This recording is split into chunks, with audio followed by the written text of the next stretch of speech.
அஸ்திரம் படம் வந்து 7ஆம் தேதி ரிலீஸ் ஆக போகுது. இந்த படத்தோட தயாரிப்பாளர் நம்ம தனா சார் வந்து இங்கே இருக்காங்க. டைரக்டர் அரவிந்த், இந்த படத்துக்கு ஹீரோயினா நடிக்கிற நிரா இங்கே இருக்காங்க. ஜீவா ரவி சார் ஒரு முக்கியமான கதாபாத்திரத்தில் நடிச்சிருக்காங்க. இந்த படத்தோட கதையும் திரைக்கதையும் நம்ம ஜெகன் பண்ணியிருக்காரு. இது வந்து நம்ம போன வருஷம் ஒரு ஃபேஸ்புக் மூலயமா எனக்கு மெசேஜ் அனுப்பிச்சிருந்து நம்ம அரவிந்த் வந்து இந்த மாதிரி நான் ஒரு படம் டைரக்ட் பண்ண போகிறேன் சார், அதை நீங்கள் நடித்தா ரொம்ப நல்லாயிருக்கும்னு ஃபீல் பண்ணி என்னை அப்ரோச் பண்ணார். ஃபோன் நம்பர் வாங்கிட்டு ஒரு 3 நாளில் சந்தித்தேன். சந்திக்கும் போது ஜெகனும் அரவிந்தும் கூட வந்திருந்தாங்க ஆஃபீஸ்க்கு. வந்ததுக்கப்புறம் நியூ கமர்ஸாக இருந்தாலும் ஃபஸ்ட்டு கண்டென்ட் என்னன்னு கேட்போம் அப்படின்னு சொல்லி ஃபஸ்ட்டு கதையை கேட்டேன். கதை கேட்டதுக்கப்புறம் ரொம்ப இம்ப்ரெசிவாக இருந்தது. ஒரு நம்ம எல்லாருமே நிறையா த்ரில்லர்ஸ் பார்த்துருக்கோம், ரொம்ப ரசித்து பார்த்துருக்கோம். இந்த த்ரில்லரில் என்ன அப்படி வித்தியாசம் அப்படின்னு நீங்கள் கேட்டிங்கன்னா, எனக்கு தெரிஞ்சு ஒரு ரிவெஞ்ச் ட்ராமாவை வந்து ஒரு த்ரில்லர் ஃபார்மேட்டில் மர்ஜ் பண்ணியிருக்காங்க. ரொம்ப இன்ட்ரெஸ்டிங்கான ஒரு கான்செப்ட், இன்ட்ரெஸ்டிங்கான ஒரு ஸ்க்ரீன் பிளேயாக இருந்தது.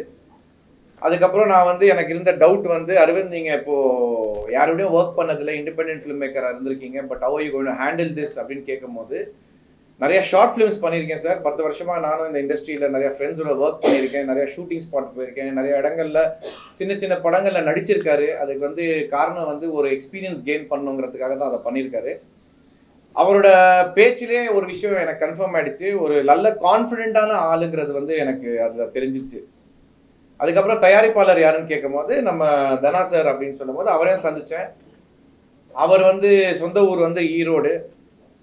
அவரை சந்தித்து பேசும்போது அவர்கிட்ட எனக்கு ரொம்ப பிடிச்ச விஷயம், அது வந்து ரொம்ப ஹார்ட் ஒர்க் பண்ணி ரொம்ப ஸ்ட்ரகிள் பண்ணி லைஃப்பில் ஒரு ஒரு ஒரு பர்டிகுலரான இடத்த பிடிச்சிருக்காரு வாழ்க்கையில். நிறைய பிஸ்னஸ் இருக்குது அவருக்கு நம்ம ஈரோடில். அவர் என்கிட்ட பேசிகிட்டு இருக்கும் போதே ஒரு விஷயம் என்ன சொன்னார்னா, சார் எங்களுக்கு ஒரே ஒரு ரிக்வெஸ்ட் தான், இந்த படத்தில் நீங்கள் நடித்தா ரொம்ப சிறப்பாக இருக்கும். எங்களோட ஒரு ரிக்வெஸ்ட் வந்து, இந்த படம் வந்து கொடைக்கானலில் ஷூட் பண்ண போகிறோம். அந்த 30 நாளைக்கு நீங்கள் ஒரே ஷெட்யூலில் வந்துட்டு போனால் எங்களுக்கு ரொம்ப சௌரியமாக இருக்கும், ரொம்ப கம்ஃபர்டபுளாக இருக்கும் அப்படின்னு சொன்னார். அப்போ நான் கூட எடுத்து சொன்னேன், இல்லை சார் புது டைரக்டர் நம்ம ஒரேடியாக 30 டேஸ் போகிறத வந்து ஸ்ப்ளிட் பண்ணி 15 டேஸ் போகலாம் அப்படின்னு சொன்னேன். இல்லை சார், எனக்கு ரொம்ப பெரிய நம்பிக்கை இருக்குது டைரக்டர் மேலேயும் அவங்க டீம் மேலேயும்.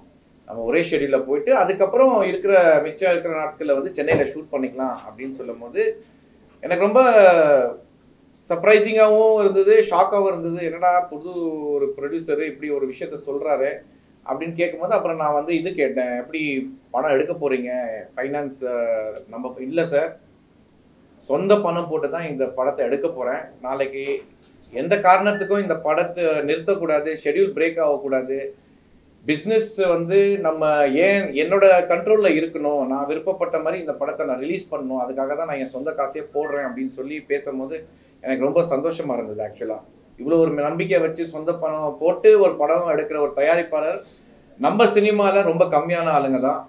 நிறைய ஃபைனான்சஸை நம்பி தான் இன்னைக்கு தயாரிப்பாளர்கள் படங்கள் எடுத்துகிட்டு இருக்காங்க.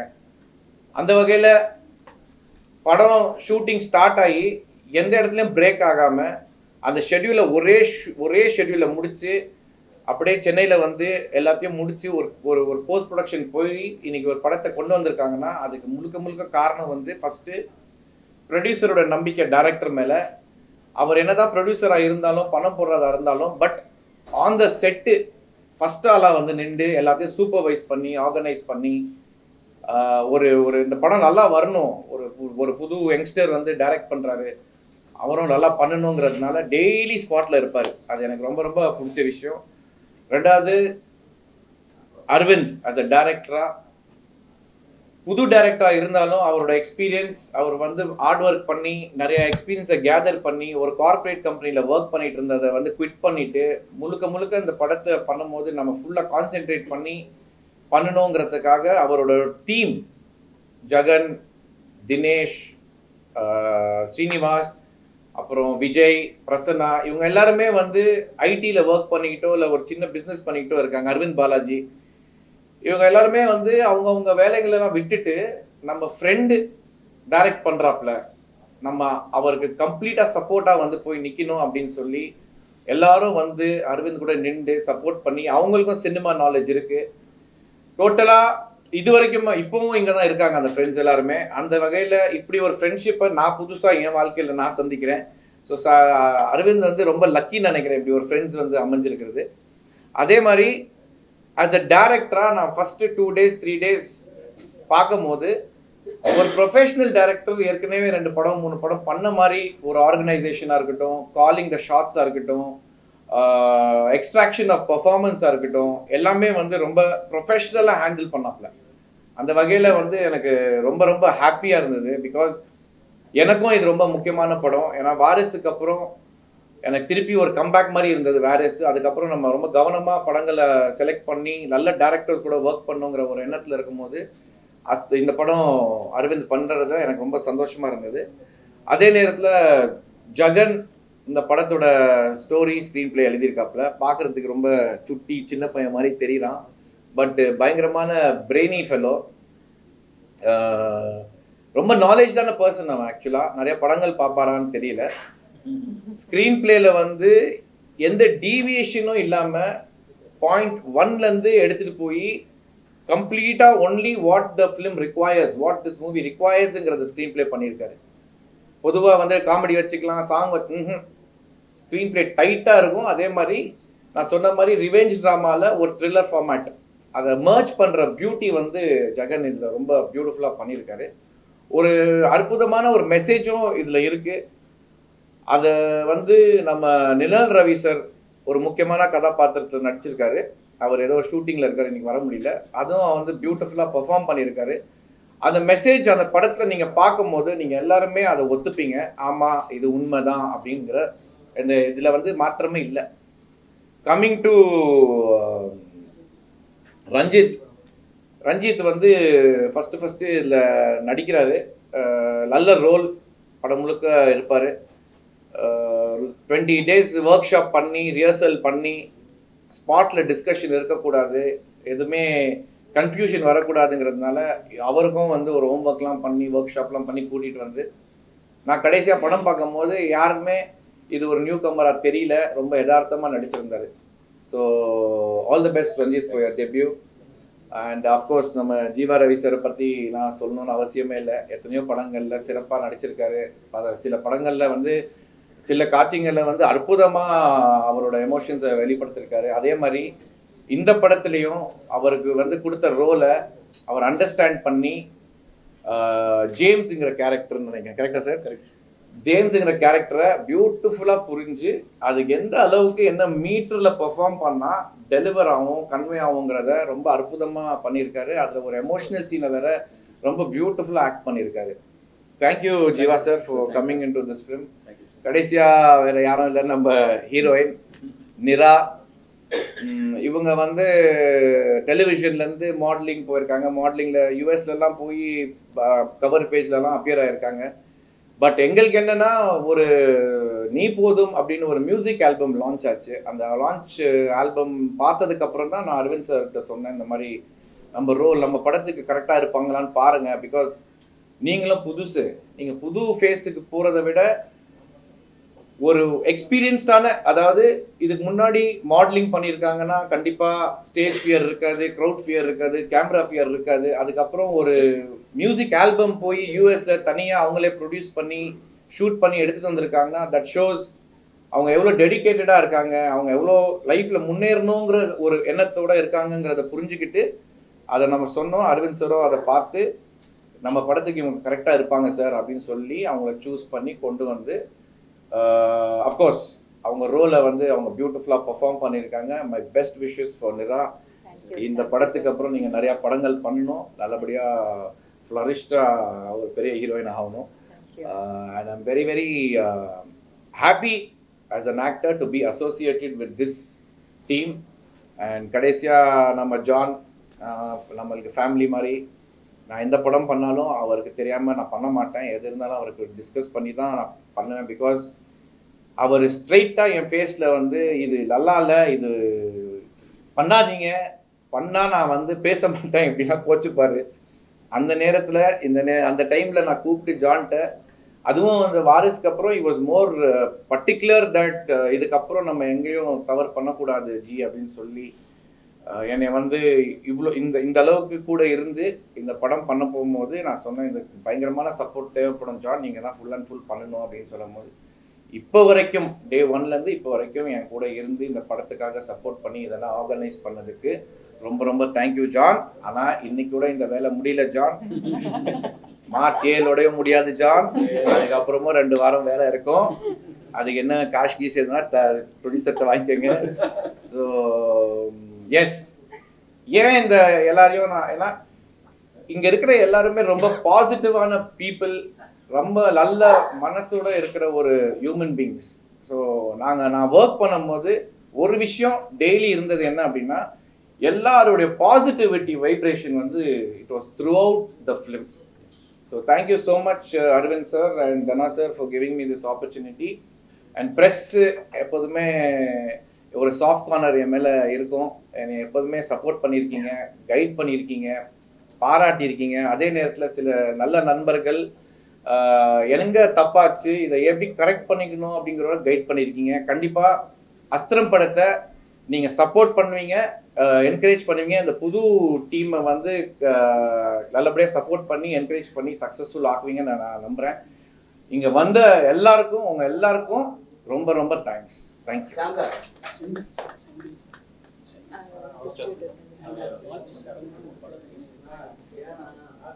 ஒரு முக்கியமான விஷயம் என்ன அப்படின்னா, இந்த படத்தை முடிச்சதுக்கப்புறம் ஒரு 2 டிஸ்ட்ரிபியூட்டர்ஸ் படம் பார்த்தாங்க. அதில் ஒரு டிஸ்ட்ரிபியூட்டர் பேர் வேண்டாம், ஒரு பெரிய அமௌண்ட் கொடுத்து நம்ம தனா சார்கிட்ட என்ன சொன்னார்னா, நான் இந்த அமௌண்ட்டை கொடுத்து இந்த படத்தை எடுத்துக்கிறேன், அப்புறம் என்னங்கிறத பார்ப்போம் அப்படிலாம் சொல்லும் போது, தனா சார் வந்து வேணாம், இது இப்படி பண்ணக்கூடாது, இது ஒரு நல்ல டிஸ்ட்ரிபியூட்டர் படம், இந்த படத்தை பண்ணணும் அப்படின்னு சொல்லி 2-3 பேரை வேணான்னு சொல்லி கடைசியாக நம்ம செந்தில் சார் படம் பார்த்துட்டு ரொம்ப அப்ரிஷியேட் பண்ணி, அவருக்கு அந்த கண்டென்ட் ரொம்ப பிடிச்சிருந்தது. அவருக்கு ஓவராலாக ஒரு கேமரா ஒர்க்கும் ரொம்ப பிடிச்சிருந்தது. இன்னைக்கு கல்யாண் வரலன்னு நினைக்கிறேன், அவரும் ரொம்ப சிறப்பாக இதில் வந்து சினிமாட்டோகிராஃபி பண்ணியிருக்காரு. எங்கள் டீமை சப்போர்ட் பண்ணி இந்த படத்தை தமிழ் தியேட்டர்கள் எடுத்து ரிலீஸ் பண்ணுற செந்தில் சருக்கு இந்த நேரத்தில் ரொம்ப ரொம்ப நன்றி. And yes, thank you so much for coming. Thank you.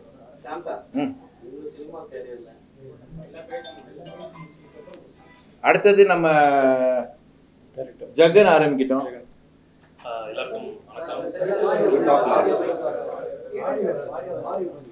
மாறி உட்காரணுமா? எப்படி வா ஜகன், எப்படி வந்து இப்படி வந்து நான் எப்படி சர்ச்சிங் பண்ணிக்கிறேன், அப்படி மாற்றி மாற்றி ஓகே. எல்லாருக்கும் வணக்கம். அஸ்திரம் இது எங்களோட ஃபர்ஸ்ட் படம்.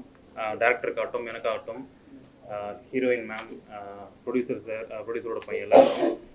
ஸோ இது ஒரு இன்டென்ஸான த்ரில்லர், ஒரு புதுசாக ஒரு ட்ரை ஸ்க்ரீன் பிளேயில் பண்ணியிருக்கேன்.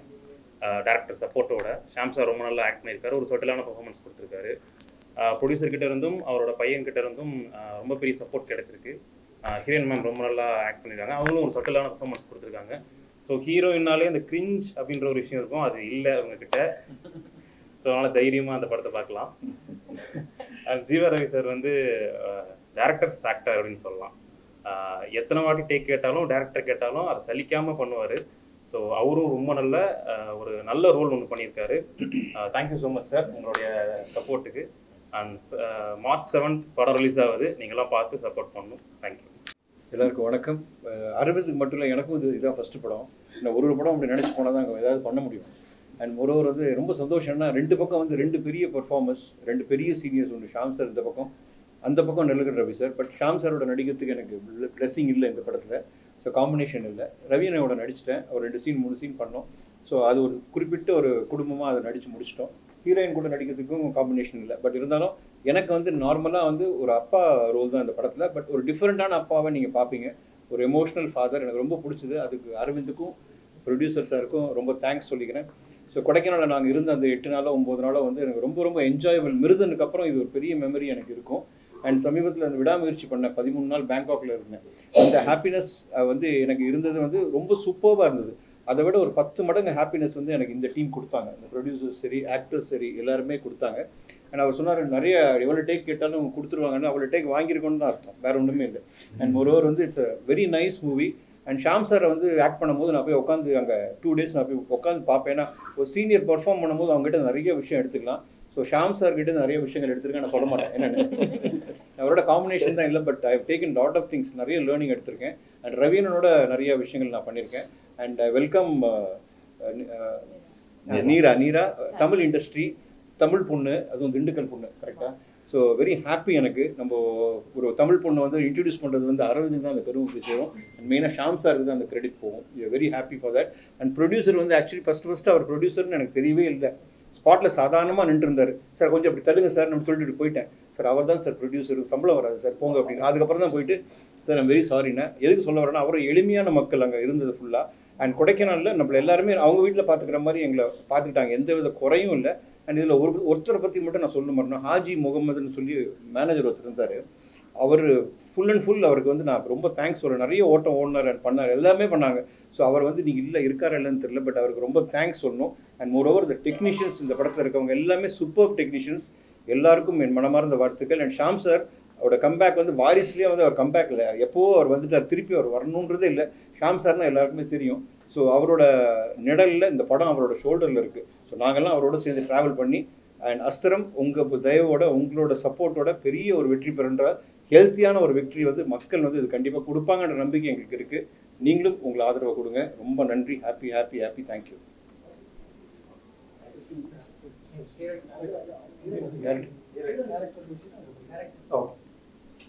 அனைவருக்கும் வணக்கம். என்னோட பேர் அரவிந்த் ராஜகோபால். அஸ்திரம் படத்தை இயக்கியிருக்கேன். மிஸ்டர் ஜெகன் என்னோட தம்பி, அவர் தான் ஸ்டோரி அண்ட் ஸ்க்ரீன் பிளே பண்ணியிருக்காரு. இது ஒரு சரியல் மொமெண்ட் மாதிரி தான் இருக்குது. ஏன்னா எல்லார் மாதிரியும் சினிமா ஆசைப்பட்டு முயற்சி பண்ணி ஒரு கார்பரேட் கம்பெனியில் ஒர்க் பண்ணிவிட்டு பேரலாக ஷார்ட் ஃபிலிம்ஸ் பண்ணிவிட்டு இண்டிபெண்டன்ட் ஃபிலிம் கிடைக்கிறதெல்லாம் பண்ணிவிட்டு குட்டி குட்டியாக நடிச்சுட்டு இன்னைக்கு ஒரு இயக்குனராக இந்த இடத்துல உட்கார்ந்துருக்கேன். அது என்னால் வார்த்தையால் விவரிக்க முடியல இவ்வளோ மீடியா முன்னாடி. ஸோ இது ஜஸ்ட் லைக் தட் நடக்கல. ஒரு 10 வருஷம் ஒரு ட்ராவலுக்கு அப்புறம் முயற்சிக்கு அப்புறம் நடந்திருக்கு. ஸோ எனக்கு இந்த கதையை, ஏன்னா ஜென்ரலாக வந்து ப்ரொடியூசர்ஸ் வந்து கதை சொல்ல போகும்போதே யாரோட அசிஸ்டன்ட்னு கேட்பாங்க, யார்கிட்ட ஒர்க் பண்ணியிருக்க தம்பி உனக்கு என்ன எக்ஸ்பீரியன்ஸ் இருக்குன்னு கேட்பாங்க. ஆனால் நான் ஃபஸ்ட்டு பார்த்த ஒரு வித்தியாசமான நபர் வந்து தனா சார் தான். ஏன்னா அவரோட சார் ஒரு பிரின்சிபலே வச்சிருக்காரு. அவர் இளம் இயக்குநர்கள் ஒரு 10 பேரை உருவாக்கணுன்றது அவரோட மிகப்பெரிய ஆசையாக இருக்குது. அது எனக்கு தெரிஞ்சு எந்த ப்ரொடியூசரும் இப்படி எனக்கு தெரிஞ்சு நான் சொல்லி கேள்விப்பட்டதில்லை. என்ன எக்ஸ்பீரியன்ஸ் இருக்கு, நீ படம் பண்ணுவியா படம் பண்ண மாட்டியான்ற ஒரு கேள்வி இருக்கு. ஆனால் சாரு அந்த கதையை கேட்டதுக்கு அப்புறம் முழுமையாக நம்பி, எனக்கு வெறும் ஷார்ட் ஃபிலிம் எக்ஸ்பீரியன்ஸ் இருக்குன்னு மட்டும் தான் தெரியும். அவர் எந்த விதமான என்கிட்ட பெரிய உன் ஷார்ட் ஃபிலிமை காமி, உன்னோட ஏதாவது ஒரு 2 சீன் எடுத்துட்டு வா அப்படிலாம் எதுவுமே சார் கேட்கவே இல்லை.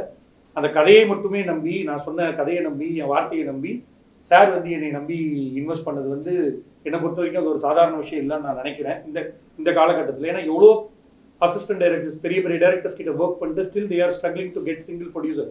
அந்த ஃபர்ஸ்ட் படம் வாய்ப்பு கிடைக்கிறது எவ்வளோ கஷ்டன்றது இங்கே இருக்கிற எல்லாருக்கும் தெரியும்.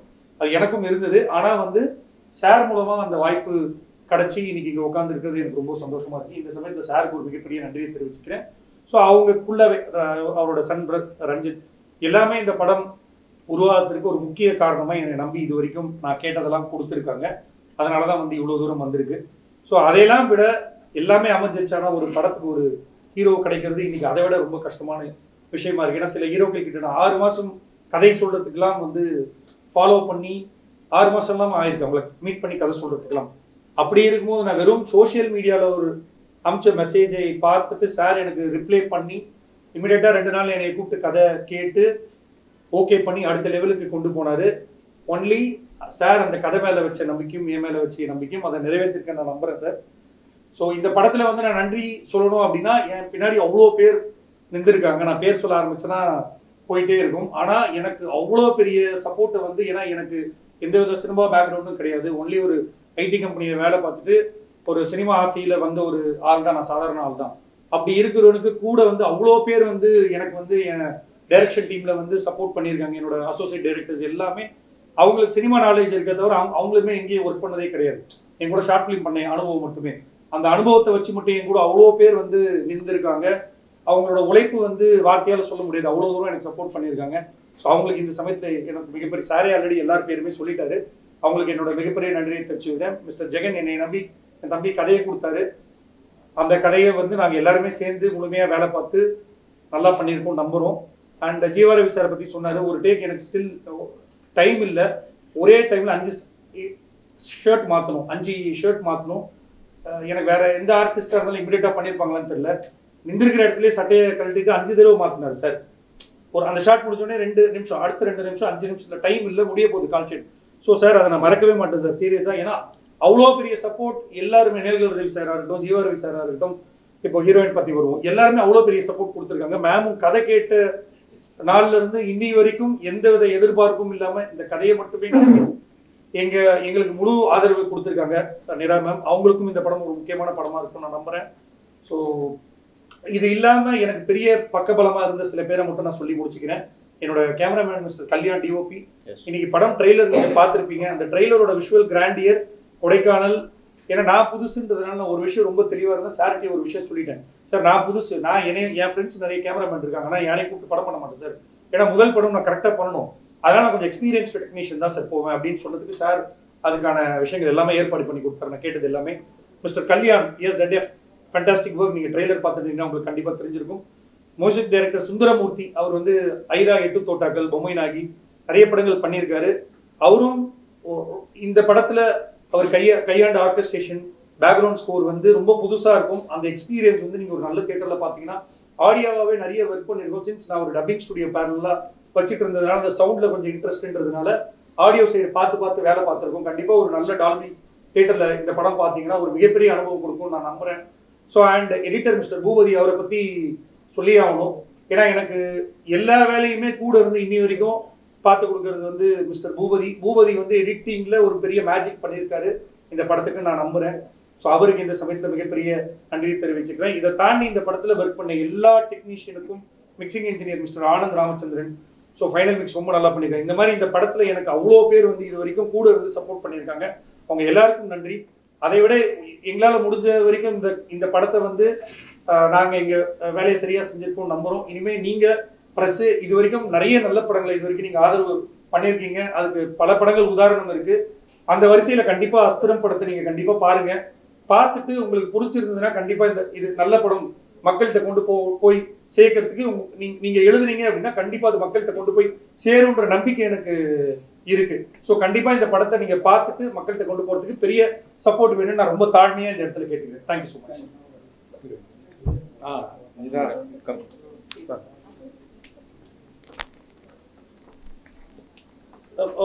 ஜான் சாரை விட்டுட்டேன், மன்னிக்கவும். எனக்கு ஜான் சார் வந்து நிறைய சப்போர்ட் பண்ணியிருக்காரு. சில இடங்களில் உரிமையாக கூட கோச்சிருந்துருக்கேன் அவரை. அவரு தப்பா எடுத்துட்டாரான்னு தெரியல. ஆனா ஒரே ஒரு எண்ணம், இது ஒரு இந்த முதல் பட வாய்ப்புன்றது எவ்வளவு கஷ்டம்ன்றது தெரியும். அதை சரியா கொண்டு போய் சேர்த்துணுன்றதுல இவ்வளவு நாள் வேலை பார்த்துருக்கோன்றதுனால ஜான் சாரை நிறைய தொந்தரவு பண்ணியிருக்கேன் நான் ப்ரொமோஷன் விஷயத்துக்கு. ஸோ அவரும் எனக்கு இன்னைய வரைக்கும் கோச்சிக்காம அவ்வளோ பக்கபலமா நான் கேட்கறது எல்லாமே ஒரு மீடியா சைட்ல இருந்து பண்ணிட்டு இருக்காரு. ஸோ இந்த சமயத்தில் ஜான் சாருக்கு மிகப்பெரிய நன்றி நான் தெரிவிச்சேன். தேங்க்யூ. எல்லாருக்கும் வணக்கம். ரொம்ப சந்தோஷமா இருக்கு இப்படி ஒரு நிகழ்வுல நான் வந்து உங்க எல்லாரையும் சந்திக்கிறேன் அப்படிங்கிறது. ஹீரோயின் ஆஃப் அஸ்திரம் அப்படிங்கிறது வந்து எனக்கு வந்து ரொம்ப ரொம்ப சந்தோஷமான, ரொம்ப பெருமை படக்கூடிய ஒரு விஷயம். பிகாஸ் அந்த ஜேர்னி எனக்கு வந்து இட் வாஸ் நாட் ஈஸி. நிறைய ஸ்டீரியோ டைப்ஸை பிரேக் பண்ணி தான் இங்கே இந்த இடத்துக்கு வர வேண்டியதாக இருந்தது. டெலிவிஷனில் ஸ்டார்ட் பண்ணி அப்புறம் ஒரு இது வந்து நான் ஒரு ப்ரொஃபஷனாக சூஸ் பண்ணி இதுதான் என் ப்ரொஃபஷன்னு நான் மென்டலி டிசைட் ஆகும்போது நான் இதுக்கு எந்த அளவுக்கு தகுதியாக இருக்கேன் அப்படிங்கிறத உணர்றதை விட ரொம்ப யதார்த்தமாக எல்லார மாதிரி நானும் வந்து ஏன் எனக்கு சான்ஸ் கிடைக்கல, சான்ஸ் கிடைச்சா நானும் ப்ரூவ் பண்ணுவேனே, இப்படி ஒரு மைண்ட் செட்லேயே தான் நான் ட்ராவல் ஆகிட்டு இருந்தேன்.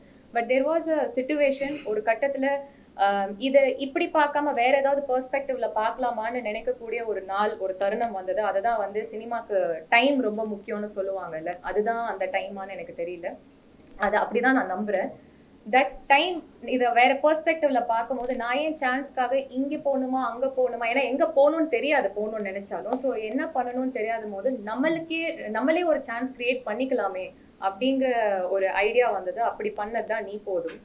அந்த நீ போதும் ஆல்பம் சாங் நம்ம சென்னையில் பண்ணாலே, நான் திண்டுக்கல்ல பிறந்த சென்னையில் வளர்ந்த, ஸோ இங்கே இருக்கிற கான்டாக்ட்ஸை வச்சே நம்ம ஒரு ப்ராஜெக்ட் பண்ணணும், எலிவேட் பண்ணணும்னா அதுவே கஷ்டம். பட் அங்கே தனியாலா யூஎஸ்ல யாருமே தெரியாமல் ஒரு ப்ராஜெக்டை நான் வந்து க்ரியேட் பண்ணி அதை லான்ச் பண்ணும்போது பயங்கர எதிர்ப்புகள்னு சொல்ல முடியாது, நிறைய ஹர்டில்ஸ் வந்துச்சு. இண்டிபெண்ட்டாக இண்டிவிஜுவலாக நான் அதை வந்து ஹேண்டில் பண்ணுறது ரொம்ப சிரமப்பட்டேன். பட் ஒரு ஒரு மேனிஃபெஸ்டேஷனோட ஒரு ஸ்ட்ராங் வில்லோட நம்ம இஃப் வி மூவ் ஃபார்வர்ட் நடக்கிறதெல்லாம் கண்டிப்பா நல்லதே நடக்கும் அப்படின்னு சொல்ற மாதிரி like everything was unfolding for me. எல்லாமே நல்லதே நடக்கும் அப்படிங்கிற மாதிரி எனக்கு காமிக்கக்கூடிய விஷயங்கள் Arya sir, Aishwarya Rajesh ma'am, Revathi ma'am and Khushbu ma'am, இவங்கள மாதிரி ஆட்கள் எல்லாம் எனக்கு அந்த ப்ராஜெக்ட் டிஜிட்டலாக லான்ச் பண்ணி கொடுத்தாங்க. ஏன்னா அது வந்து ஒரு women orient subject. And Sham sir, Meena ma'am, Bharath sir இவங்க அண்ட் டைரக்டர் பரத் மோகன் சார் இவங்க எல்லாம் வந்து எனக்கு நேரில் வந்து எனக்கு அந்த சாங்கை லான்ச் பண்ணி கொடுத்துட்டு ஷாம் சார் வந்து ரொம்ப அப்ரிஷியேட்டிவாக பேசினாங்க எல்லாருமே. அண்ட் ஷாம் சார் ஆல்சோ ரொம்ப நிறைய விஷயங்கள் கேட்டார். இது எப்படி பண்ணீங்க, என்ன பண்ணீங்க, எப்படி பிளான் பண்ணீங்க, இந்த ஐடியா எப்படி வந்ததுங்கிறதுலாம் ரொம்ப யதார்த்தமாக கேட்டார் அந்த இடத்துல. நானும் இதுக்கு எல்லாத்துக்கும் ரொம்ப யதார்த்தமாக பதில் சொன்னேன். அவர் வாழ்த்தினாரு, எல்லாரும் வாழ்த்துற மாதிரி இவரும் வாழ்த்துறாருன்னு சொல்லிட்டு நானும் ரொம்ப சந்தோஷப்பட்டு அதோட like I thought like what next அப்படிங்கிற மைண்ட் செட்டோட தான் நான் வீட்டுக்கு கிளம்பி வந்தேன்.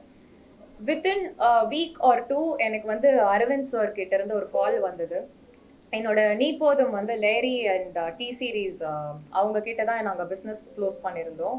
லேரி ஆனந்த் சார் அவர் வந்து என்னோட கான்டாக்டை ஷேர் பண்ணியிருக்காங்க. இந்த மாதிரி ஒரு படம் நடக்குது, உங்களை ஹீரோயினா நாங்கள் நிறைய ஹீரோயின்ஸ் பார்த்துட்டு இருக்கோம், நாங்கள் உங்களையும் உங்களோட ஒர்க்கையும் நாங்கள் பார்த்தோம், நாங்கள் உங்ககிட்ட பேசணும்னு நினைக்கிறோம், can you come to the ஆஃபீஸ்ன்னு கேட்டார் அரவிந்த் சார். ஷோர் சார்ன்னு சொல்லிட்டு மீட் பண்ணேன். அது வரைக்கும் எனக்கு தெரியாது இது என்ன ப்ராஜெக்ட், யார் ஹீரோ, எந்த டீட்டெயில்ஸுமே எனக்கு தெரியாது. நரேஷனில் உட்காந்தேன். அங்கே தான் நான் அரவிந்த் சாரையும் ஜெகனையும் நேரில் ஃபர்ஸ்ட் டைம் மீட் பண்ணேன். அண்ட் ஒரு ரைட் டீம் அப்படின்னு இவங்க நம்ம ரைட்டான பீப்புளோட தான் ஒர்க் பண்ணுறோம் அப்படிங்கிறதுக்கு ஃபர்ஸ்ட்டு நம்ம அப்சர்வேஷனில் வந்து விழுற விஷயம் அவங்க எவ்வளோ பிளான்டாக இருக்காங்க, எவ்வளோ ஆர்கனைஸ்டாக இருக்காங்க, எப்படி நம்மளை ரிசீவ் பண்ணுறாங்கங்கிறத பார்த்தாலே நம்மளுக்கு புரிஞ்சிடும். அந்த வகையில் இவங்க 2 பேருமே நான் அவ்வளோ நல்லா வெல்கம் பண்ணாங்க, அவ்வளோ ப்ரொஃபஷ்னலாக ஹேண்டில் பண்ணாங்க. அண்ட் டைரக்டர் சாரோட அந்த ஜேர்னி இப்போ சொன்னார் இல்லையா, 10 வருஷம் நானும் ஸ்ட்ரகிள் பண்ணியிருக்கேன். அவரோட அனுபவங்கள்லாம் வந்து இன்னொரு சக மனிதரை எப்படி நல்ல மாதிரி ட்ரீட் பண்ணணும் அப்படிங்கிறத அவருக்கு கற்றுக் கொடுத்துருக்குன்னு நினைக்கிறேன். Thank you so much sir for treating me so well and giving me this opportunity. And இந்த கதையாக கேட்கும் போது இந்த கண்டென்ட் எனக்கு ரொம்ப பிடிச்சிருந்தது. என்னோட இந்த ஜேர்னியில் நான் கற்றுக்கிட்ட ஒரு விஷயம், நான் நம்புகிற விஷயம், ஒரு நல்ல படத்துல, ஒரு ஜெயிக்கக்கூடிய ஒரு படத்துல நான் இருந்தேன்னா கண்டிப்பா நானும் ஜெயிப்பேன் அப்படிங்கிற கான்ஃபிடென்ஸ்ல தான் இந்த படத்துக்குள்ள நான் வந்தேன். அண்ட் ஷாம் சார் சொன்ன மாதிரி ஜெகன் வந்து பார்க்கதான் ரொம்ப silent and very young he looks, but thought process wise அவர் வந்து பயங்கரமா எழுதுவாரு. அவரோட இவங்க ஆஃபீஸ்ல பெர்ஃப்யூம்னு சொல்லிட்டு ஒரு இங்கிலீஷ் ஃபில்மோட போஸ்டர் நான் பார்த்தேன். அந்த படம் பர்சனலா எனக்கும் ரொம்ப பிடிச்ச ஒரு ஃபில்ம். அது வந்து சைக்கோ த்ரில்லரோட படம். அதை பத்தி நான் கேட்கும் போதே நானும் ஜெகனும் அங்கேயே கிளிக் ஆயிட்டோம். ஸோ அங்கேருந்தே எனக்கு வந்து ஒரு கம்ஃபர்ட் கிடச்சிச்சு. Okay, it's a very nice team, I can confidently ஒர்க்குங்கிற ஒரு ஃபீலிங் கொடுத்தாங்க. அங்கே லொக்கேஷன் போனால் ஜென்ரலாக எல்லாருக்குமே ஒரு ஹெசிடேஷன் இருக்கும்ல, எவ்வளோ கம்ஃபர்ட் இருக்கும், நம்ம எங்கே போகிறோம், அதுவும் அவுட்டோர் ட்ராவல் பண்ண போகிறோம், எப்படி நம்ம ஸ்டே பண்ண போகிறோம், என்னெல்லாம் இவங்க நம்மளுக்கு கம்ஃபர்டபுளாக ப்ரொவைட் பண்ணுவாங்கிறது தெரியாது. அங்கே போய் பார்த்தா ப்ரொடியூசர் சார் வந்து அங்கே ஒரு ஹோம்லி ஆம்பியன்ஸே செட் பண்ணி வச்சுருந்தாரு. I never felt left out anywhere, எங்கேயுமே தனிமையாக ஃபீல் பண்ணலை, அன்சேஃபாக ஃபீல் பண்ணல. அந்த செக்யூரிட்டி தான் எல்லா ஆக்டர்ஸ்க்குமே ரொம்ப இம்பார்ட்டண்ட். ஏதாவது ஒன்று குறையுது அப்படின்னா, ஏதாவது ஒன்று மிஸ் ஆகுது அப்படின்னா நம்மளுக்கு ஒரு ஸ்ட்ரெஸ் வரலாம், ஒரு அப்செட் ஆகிட்டோம் அப்படின்னா நம்மளால சரியாக பெர்ஃபார்ம் பண்ண முடியாது. பட் எனக்கு அந்த மாதிரி எந்த விதமான கஷ்டமும் கொடுக்காம என்னை அவ்வளோ அவங்க வீட்டு பொண்ணு மாதிரி பார்த்துக்கிட்டாங்க. அதுக்கு ரொம்ப ரொம்ப நன்றி சார், தேங்க்யூ ஸோ மச். அவரோட ப்ரொடக்ஷனில் ஒர்க் பண்ணுறதுக்கு அவ்வளோ கம்ஃபர்டபுளாக நான் ஃபீல் பண்ணேன். Then comes Ranjith. ஒரு சின்ன எக்ஸ்பீரியன்ஸ் இருக்குது ஃப்ரம் டெலிவிஷன் டு டுடே அஸ்திரமில். ஒரு இன்டர்மீடியட் லெவலில் நம்மளுக்கு ஒரு பர்ஃபார்மன்ஸ் தெரியும்னா ஷாம் சார் வந்து பயங்கர அட்வான்ஸ்டு ரேஞ்சில் இருக்காங்க. ரஞ்சித் வந்து he's a fresher as an actor. அது மட்டும் இல்லாமல் இந்த படம் ஷாம் சாரோட ஷோல்டர்ஸில் தான் ட்ராவல் ஆகுது என்டையர் ஃபில்ம். நாங்கள் எல்லாருமே வந்து அவரை குஷன் பண்ணுற ஒரு கேரக்டர்ஸில் தான் இருக்கோம். அப்படின்னும் போது இவர் ரஞ்சித் வந்து த்ரூ அவுட்டாக ட்ராவல் பண்ணுறாரு ஷாம் சார் கூட. அவரோட பெர்ஃபார்மன்ஸ் வந்து அவ்வளோ இம்பார்ட்டன்ட். பிகாஸ் ஒருத்தர் ஒரு சீனில் ப்ராப்பராக பெர்ஃபார்ம் பண்ணலைனாலும் மொத்த சீனும் இறங்கிடும் போது அவருக்குமே ஒரு பெரிய ரெஸ்பான்சிபிலிட்டி இருக்குது. பட் எந்த இடத்துலையுமே படம் பார்த்ததுக்கு அப்புறமும் சரி, இல்லை ட்ரெய்லர் பார்த்துட்டும் சரி, friends circle, family circle, anywhere எங்கேயுமே ஒரு நெகட்டிவ் கமெண்ட்டோ இல்லை ஒரு முக சுருக்கமோ எதுவுமே இல்லை. அவ்வளோ அப்ரிஷியேட் பண்ணியிருக்காங்க. இது this happened only because Ranjit had that open mind to learn. He was completely open to learn and perform well. Thank you so much, Ranjit. And Jeeva Ravi sir, thank you for being a part of this film, sir.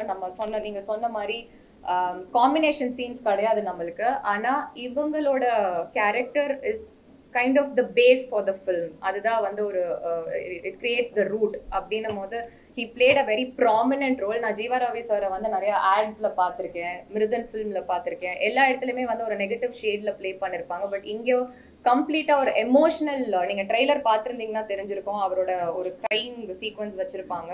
பயங்கர எமோஷனலா இருக்கும். அது நம்ம வீட்டுக்கு திரும்பி போகும்போது கூட அது மைண்ட்லேயே ஓடிட்டு இருக்கோம். அந்த மாதிரியான ரொம்ப இம்பார்ட்டண்ட்டான ப்ராமினென்ட்டான ரோல் ப்ளே பண்ணியிருக்காரு. அண்ட் எங்க எல்லாருக்குமே ஒரு இம்பார்ட்டன்ஸ் இருக்கு. பட் நாங்கள் எல்லாருமே we keep cushioning that main person Shaam sir. And Sham sir, thank you so much for being that comfortable person.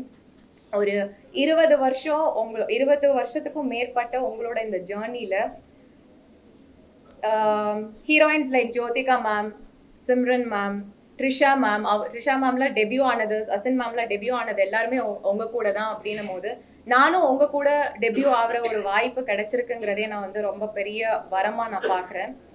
And not everyone will have that heart to say okay இந்த பொண்ணை cost பண்ணுங்க, இந்த பொண்ணை வந்து ஹீரோயினா போடுங்க அப்படின்னு எல்லாராலும் சொல்ல முடியாது. பட் நீங்க அது மீறி என்னை அங்கே லான்ச்ல என்னை அப்ரிஷியேட் பண்ணது இல்லாம நீங்க இங்கேயுமே வந்து என்ன ரெஃபர் பண்ணிருக்கீங்கன்னா அந்த மனசே வந்து நான் கடவுளா பாக்குறேன். So because breaking the stereotypes and becoming a heroine, அதுவும் டெலிவிஷன் சொல்லி நம்மளை அழுத்தி ஒரு ப்ரெஷருக்குள்ள வைக்கும் போது அதை பிரேக் பண்ணி வெளியே வந்து ஷோ ஆஃப் பண்ணணுங்கிறது வந்து I hate that strong will. And that will maybe introduced me to people, kind-hearted people like you, director and the producer. So this entire team is like a very close to my heart team. And Nilalgal Ravi sir, such a legendary actor. Rajini sir ஓடலாம் அவரோட combinations எல்லாம் பார்த்து நான் அவ்வளோ ரசிச்சிருக்கோம், enjoy பண்ணியிருக்கோம். அவர் கூட first day எனக்கு combination shot வரும்போது ஒரு நர்வஸ்னஸோட உட்காந்துட்டு இருக்கேன். அவர் வந்து தமிழ் பேசியாமா? சார் தமிழ் பொண்ணு தான், திண்டுக்கல் பொண்ணு, மூக்கு அழகா இருக்கு, உனக்கு வந்து நல்லா வந்துருவ நீ பாரு அப்படின்னு ஒரு வார்த்தை சொல்லும் போது அந்த நர்வஸ்னஸ் எல்லாம் தொப்புன்னு உடஞ்சிருச்சு. ரொம்ப கம்ஃபர்டபுளா ஃபீல் பண்ணேன். இப்படி எல்லாருமே என்கரேஜிங்கா மோட்டிவேட்டிங்கா தான் இருந்தாங்க. அது எனக்கு ரொம்ப சந்தோஷமா இருக்கு.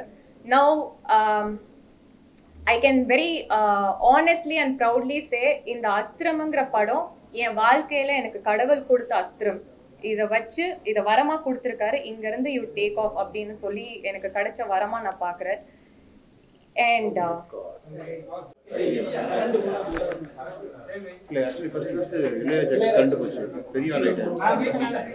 இல்ல நான் அதை பேடா பார்க்கல.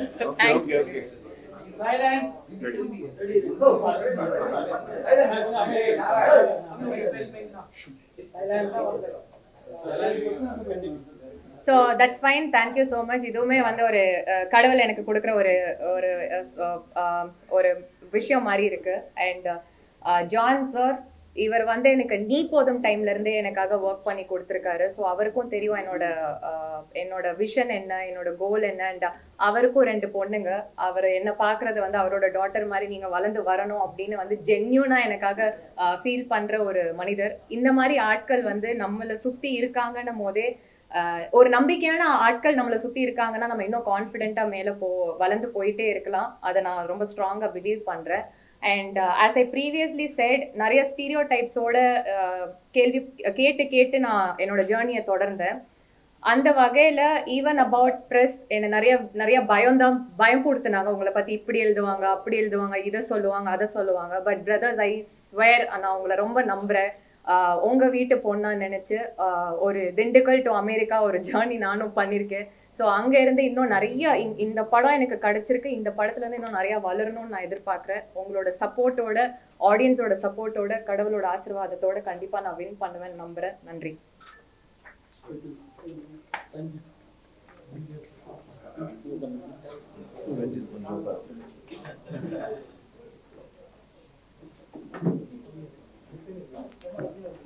பத்திரிகை நண்பர்களுக்கு அனைவருக்கும் வணக்கம். ஃபர்ஸ்ட் ஆஃப் ஆல் எனக்கு என்னுடைய அப்பாவுக்கு நன்றியை தெரிவித்துக்கிறேன். என் அப்பா இல்லாமல் நான் இல்லை. இப்போ பெஸ்ட் மூவிஸ் அப்படிங்கிற ப்ரொடக்ஷனில் வந்து எங்கள் அப்பா வந்து ஜெயிக்கணுங்கிறதுக்காகவே நம்ம டைரக்டர் சொன்ன மாதிரி 10 நியூ டைரக்டர்ஸ் கொண்டு வரணும் அப்படின்றது ரொம்ப ஆசைப்படுறாரு. அது எத்தனை பேருக்கு பிடிக்கும்னு தெரியல. அது ஒரு வாழ்க்கை கொடுக்கணும்னு ஆசைப்படுறாரு. அவர் காசு இழந்தாலும் ஒரு 10 டைரக்டருக்கு வாழ்வு கொடுக்கணும், நம்ம பேரை சொல்லணும் அப்படின்றதுக்காகவே அவர் வந்து, நான் கூட சொன்னப்போ ஒரு 2-3 படங்கள் சம்பாதிச்சுட்டு அடுத்த படத்துக்கு போகலாம் அப்படின்னு சொன்னேன். இல்லைப்பா, என்னோட ஆம்பிஷன் 10 படம். அந்த 10 படமே வந்து புது டைரக்டருக்கு கொடுக்கணும்னு சொல்லி விருப்பப்படுறாரு. அவரோட ஆசையை வந்து நிறைவேற்றணும்னு உங்கள்கிட்ட கேட்டுக்கிறேன். And director Aravind Rajagopal sir பற்றி சொல்ல வேண்டியதே இல்லை. இப்போ இந்த மீடியாவில் சொல்கிறது தாண்டி படத்தில் பார்த்து தெரிஞ்சுக்கணும்னு ஆசைப்பட்றேன். என்னதான் மீடியாவில் நான் ப்ரொமோட் பண்ணி சொன்னாலும் end of the day cinema தியேட்டரில் பார்த்து தான் நீங்கள் தெரிஞ்சுக்கணும்னு ஆசைப்பட்றேன். அண்ட் ஆக்டர் சாம் சாருக்கு ரொம்ப தேங்க்ஸ் சொல்லிக்கிறேன் சார். பிகாஸ் எனக்கு வந்து கேமரா இப்போ எப்படி என் முன்னாடி இருக்குதோ அன்றைக்கி ஃபஸ்ட் டே ஃபஸ்ட் ஷூட் அப்போ எனக்கு ரொம்ப பயமாக இருந்தது, இப்படி பண்ணணும் அப்படிங்கும்போது. அப்போ எனக்கு சாம் சார் வந்து ரொம்ப ஃப்ரீடம் கொடுத்து, தம்பி பண்ணுடா, நல்லா பண்ணுவேன் அப்படின்னு சொல்லி எனக்கு ஒரு ஈகோயிஸ்டிக் எதுவுமே இல்லாமல் அவரோட ஃப்ரெண்டுகிட்ட எப்படி பழகி பேசுவாரோ ஸோ அந்த மாதிரியே என்கிட்ட பழகினார். Thank you so much sir. And thank you Niranjani ma'am. இந்த படத்தில் எமோஷனல் சீன்ஸ் நிறையா பார்ப்பீங்க. And coming to the point, Jeeva Ravi sir சொல்ல வேண்டியதே இல்லை. அவர் கிட்டத்தட்ட சீனியர் ஆக்டர், ரொம்ப வருஷமாக அப்பாக்கள் கேரக்டர், இன்னுமே அப்பாக்கள் கேரக்டர் 20-25 வருஷத்துக்கு நடிப்பாருன்னு நான் நம்பிட்டு இருக்கேன். அண்ட் ரைட்டர் ஜெகன் ப்ரோ பற்றி சொல்லி ஆகணும். கதை இல்லாமல் படம் இல்லை. கதையில் வந்து ஒரு கிளியர் சொல்லி போட்டு ஒரு பேப்பரில் எழுதுறது வந்து ஒரு கதை தான். அந்த கதை உருவானாதான் அடுத்தது வந்து ஸ்டெப் பை ஸ்டெப்பாக ஒரு ஆக்டர்ஸ், ப்ரொடியூசர்ஸ் எல்லாமே வருவாங்க. அது ஜெகன் ப்ரோக்கு ரொம்ப ரொம்ப தேங்க்ஸ் சொல்லிக்கிறேன். அண்ட் நிறைய கேஸ்ட் அண்ட் க்ரூஸ் பண்ணிக்கிறேன். கம்மிங் டு த பாயிண்ட், ஒரு சின்ன விஷயம், அது சீக்கிரமாக சொல்லி முடிச்சிடுறேன், 2 minutes. இப்போது நம்ம துணி கடைக்கெல்லாம் போவோம் இல்லைங்களா? ஒரு பெரிய துணி கடைக்கு போய் ஒரு 10,000, 15,000, 20,000 நம்ம பர்ச்சேஸ் பண்ணுவோம். ஆனால் அது வெளியே வந்ததுக்கப்புறம் பார்த்தீங்கன்னா கீழே இருக்கிற சின்ன கடைகள், நிறைய கடைகள் இருக்கும், பார்த்துருப்பீங்க. கொஞ்சமாக அது மனசு இருக்கும், ஏதாவது ஒரு 2,000 வாங்கிடலாமா, ஒரு 3,000 வாங்கிடலாமா. அது அந்த மாதிரி வாங்கணும்னு தோன்ற மனசு வாங்கி பாருங்க. அந்த குடும்பத்துக்கு வந்து ரொம்ப ரொம்ப ரொம்ப பெரிய விஷயமா இருக்கும். அவங்களோட ஒரு வாரம், 10 வாரம், ஒரு மாதத்துக்கு அவங்களால சமாளிக்கக்கூடிய பணமாக இருக்கும். அவங்களுக்கு ரொம்ப கஷ்டப்படுறவங்களா இருக்கும். அந்த இடத்துல தான் இந்த சின்ன படமாக இப்போ வந்துட்டு இருக்கிறது. இந்த படமாக அந்த மாதிரி தான் நான் சொல்ல வரேன். பெரிய படத்துக்கு நிறைய கூட்டங்கள் போகுது, அது நல்ல விஷயம்தான்.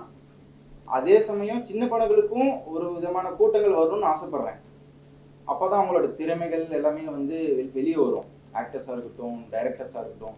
நீங்கள் பார்த்த படங்கள் எல்லாமே டெபுட் டைரக்டர்ஸ் தான் வந்து நிறைய ஹிட் படங்கள் வந்துட்டு இருக்கு.